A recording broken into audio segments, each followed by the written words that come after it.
OMG! Nabulgar na! Alyssa Valdez, juntis na kay Coach Sherwin Meneses.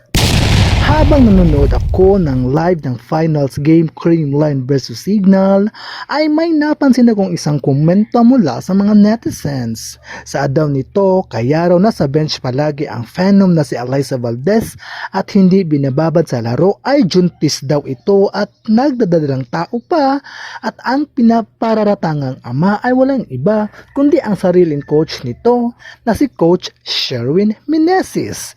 Kaya pala may mga haka-haka dati at blind item na may namumuo na di umunong relasyon ang isang sikat na volleyball player at mismong coach nito. Kaso ang coach na raw ito ay may asawa na para bang tinutukoy ng blind item ay walang iba kundi si Alyssa Valdez at ang coach nitong si Coach Sherwin Meneses.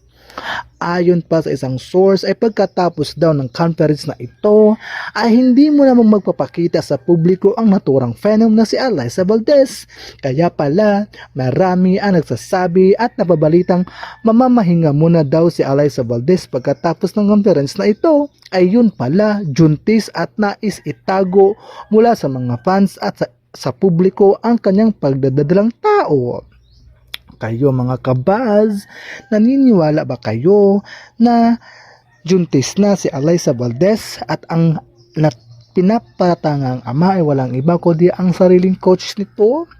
Just comment down below. Don't forget to like and subscribe for more update. See you on my next video. Bye-bye!